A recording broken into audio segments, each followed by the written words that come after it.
tell me when you're gonna start. Oh, it started. Oh, it started? Okay, all right. So, ladies and gentlemen, this is my presentation on polyhedra. Poly comes from the Greek word for many, and hedra coming from the Greek word for seat, but I would translate it more like face in this context. It's a shape with many faces. And so our story begins with Plato's Timaeus. You see, Plato was an ancient philosopher, I'm sure you know, and there are some polyhedra called the Platonic solids, which Plato, famously described in his Timaeus. There was also another ancient mathematician from Athens, Theaetetus, who proved that there are only 5 Platonic solids, and he shows up in Plato's work as well. These are them, the famous, the fabled, the amazing, the tetrahedron, fire, the cube, earth, the icosahedron, water, the octahedron, air, and the dodecahedron for all of the universe. These are the elements that were ascribed to them by Plato. And what the 3 classifications that these follow, to be Platonic solids, more mathematically, rigorously, they are the regular, convex polyhedra. What that means, regular means that each face is a regular polygon. So, regular polygon. I think all the sides are the same, and that's a regular polygon. 2-dimensional. Each face is the same polygon, and each corner is the same. If you look at it, any corner, they're all the same. That's what makes it regular. Here are all the regular polygons in a sphere. You can see that they approach a sphere as the sides increase in number. A convex means that no faces go inside of the solid, so they are maximizing their volume in a manner. So who can tell me which one is convex and which one is a concave? Who has the brilliance? Who has the insight? Let me know. Which one is it? What is it? I think the one on the right is convex. Well done, Sean. Well done. And a polyhedra, it's a solid. It's 3-dimensional. It doesn't have any openings, so it's not like missing a side and then it's like hollow on the inside. That would be weird. The faces are all polygons and they're not bendy. Who can tell me, is this a polyhedra? Can you tell? What does it mean to go inside? It's not. It's not. As a whole. As a whole, it does. It does have a hole in it. And on the inside, these could be like 2-dimensional, right? This could be like a surface. It could be not 3-dimensional. It could just be in the shape of a 3-dimensional thing because it has an opening. We don't know. We can't see inside. So I would hesitate to call that a polyhedra. It could be, though. Could not be. Who knows? That brings me to Kepler's solids. See, you thought there were only 5 regular polyhedra. What happens if we remove the constraint of convexity? What then? What if it doesn't have to be convex? Using pentagrams, these are 5-sided stars, with 12 of them in total, and 5 at each corner, Kepler, the astronomer, created the small stellated dodecahedron.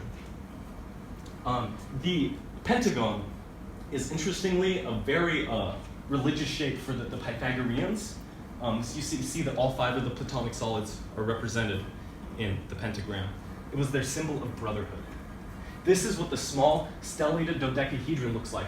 And surprisingly, this is made, you can see the star, this is made of all just those stars. But you see the star is a concave shape, right? It's irregular, but it's not convex. So this is not, and it creates a non-convex shape. But it is regular. All the sides are the same. All the corners are the same. And I'm counting the corners on the outside. These just happen to be intersections of the faces. These interior corners, they don't really count.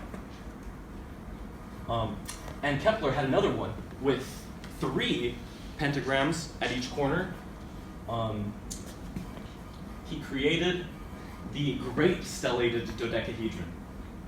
And you can see here, it's maybe a little bit harder, but you can see the stars, if like this star, and it has like a rosette pointing out of it. And it's a regular solid. Now, are those all of the regular solids? Have we exhausted all of them? Let's find out. 2 centuries later, Louis Poinsot, I don't know how to pronounce his name, he's French. He found 2 more regular polyhedra. And using 12 ordinary pentagons, he created the great dodecahedron. What's astonishing is that you can see here, they're actually regular, they are regular pentagrams, or pentagons. Like, they're sort of at an angle, but they're just normal pentagons, and he just arranged them in a different manner than in the dodecahedron, and you create another regular solid. It happens not to be convex, but it is regular, and it's a polyhedra. There's another one with triangles, 12 of them. He created the great icosahedron. Now you can see the triangle underlying the whole structure. This is a much more complicated structure. I think this is the prettiest of them, of the regular polyhedra. But it's made of just 12 equilateral triangles. Can you believe that? And it's regular. It's just, I don't know how this man imagined it. It's just astonishing. Astonishing that anybody saw this in their mind. And this brings me to a property of the, now that I've given you 9 in total, this gives me a property. You need to consider the number and the faces, the number of the faces and the number of corners or vertices of them. Does anybody in here, after analyzing this information, we're counting the number of faces and the number of corners, just those 2 numbers, who can see a pattern in this data, this information that we've gathered over millennia?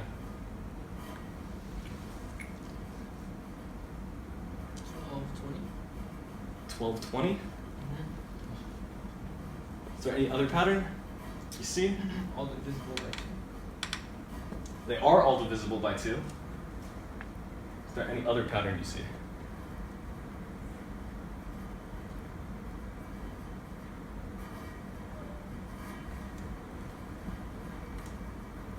All right, so for 2, there are pairs besides the tetrahedron, of which the number of faces and the number of vertices are swapped.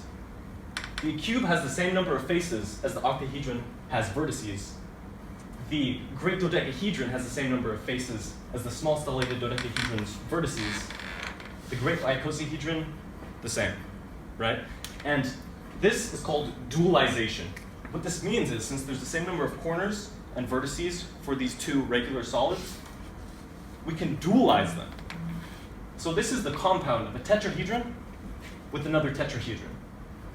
These 2 tetrahedra create the compound stella octangula.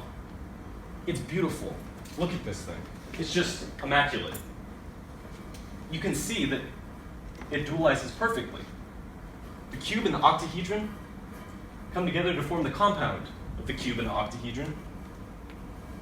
The dodecahedron and icosahedron form the compound of the dodecahedron and icosahedron. The great dodecahedron and small stellated dodecahedron also compound and dualize each other.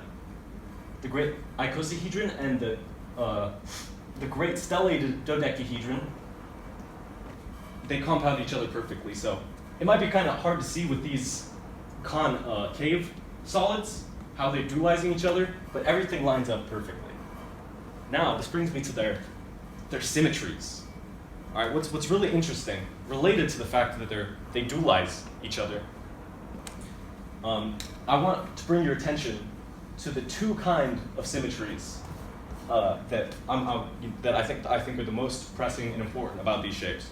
Right, there are the symmetries of rotational symmetry, the axes of rotational symmetry, and the planes of reflective symmetry. So, a cube here. Consider it has 6 2-fold, 4 3-fold, and 3 4-fold axes of symmetry. What this means is that, for example, the 4-fold axes of symmetry, I can rotate it by 4 intervals or increments and get back to where I started, but at each position, I can rotate it 4 times, right? This is a 4-fold symmetry. It looks exactly the same. Over here, it has an axis of twofold symmetry going through it like this. If I rotate it around this central axis, you can see it has 1, 2. It's twofold symmetrical. And over here, 1, 2, 3. Right? It's got 3. So these are the axes of symmetry of the cube. This is how they're notated usually. You can see right for each of the 3 dimensions, there's an axis of fourfold symmetry. For each pair of diagonals, there's a bilateral or a twofold symmetry. And for each of the vertices, or each pair of diagonal vertices, there's a threefold symmetry. Can we label an axis of symmetry by how many folds we can do, or Yeah. it's a twofold axis of symmetry? Yeah. So it has 2 things that are symmetric? Yeah. You can notate them and categorize them by the multiplicativeness of their how many times they're symmetrical, right? Right. The planes of symmetry. So a cube has 9 planes of reflective symmetry, and as a mental exercise, who can see which 2 are missing? You've got your diagonals on the top. Yeah, exactly.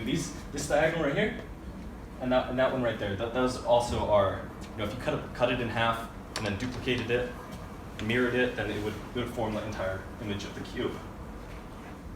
An octahedron also has 6 twofold, 4 threefold, and 3 fourfold axes of rotational symmetry. You can see those diagrammed here.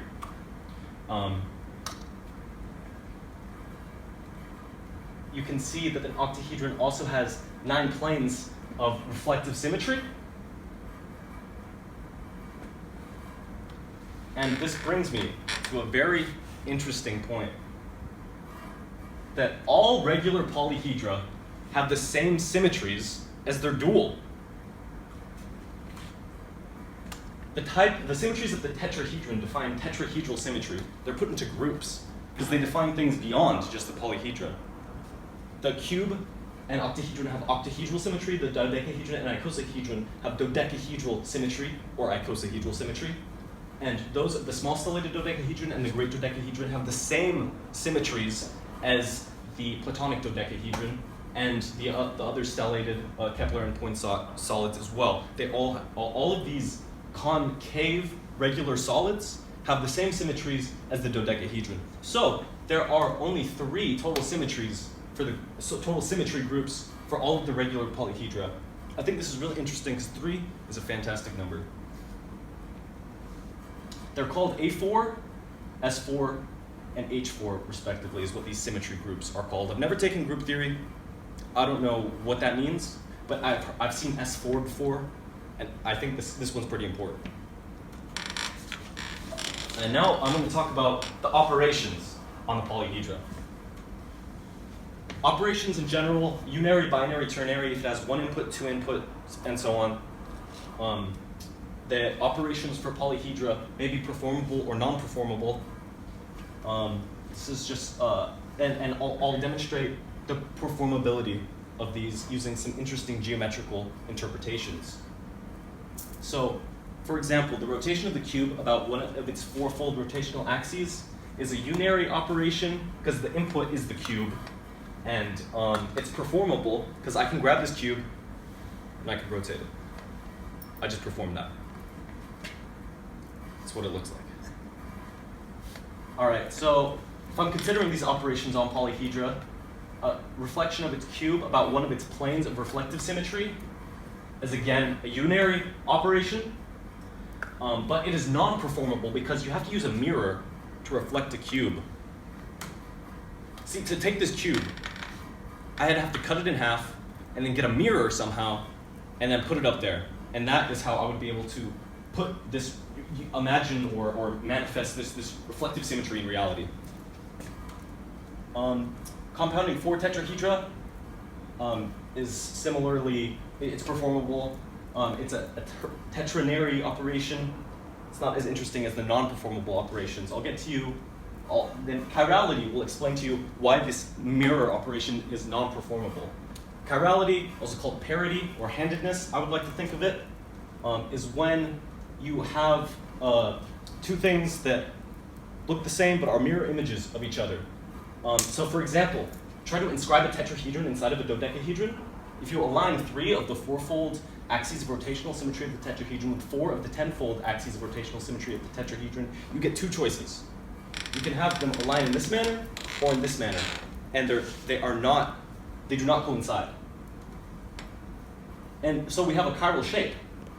And what's very interesting, because the plane of reflection of the dodecahedron none of them do not align with any of the planes of reflection of the tetrahedron when it is inscribed in this manner, it's chiral. There is no plane that you can draw through this which would mirror it. It lacks a non-performable operation.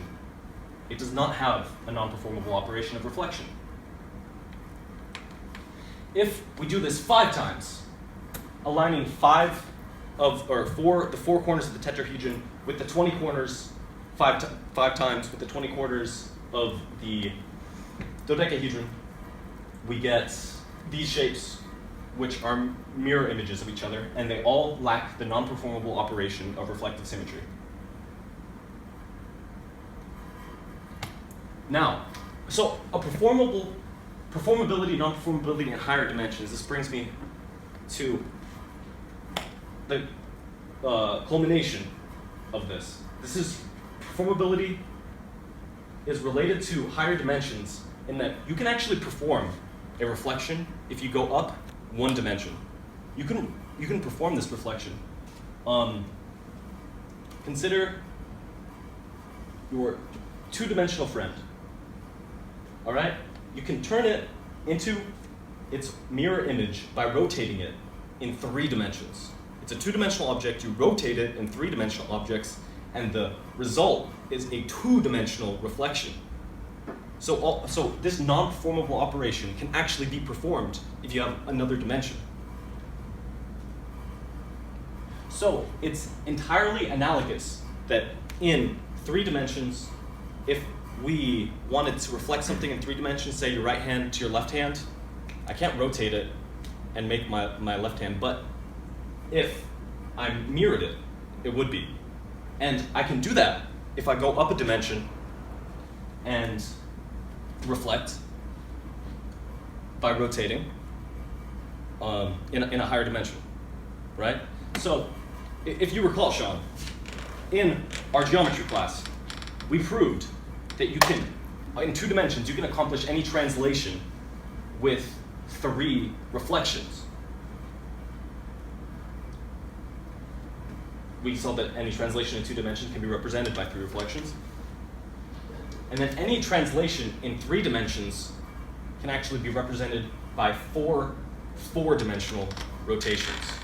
This would be inscribing a man in a tetrahedron and then rotating him in the 4th dimension.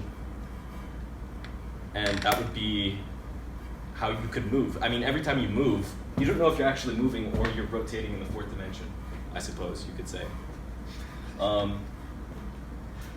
And so that is my presentation on Polyhedra. Who has any questions?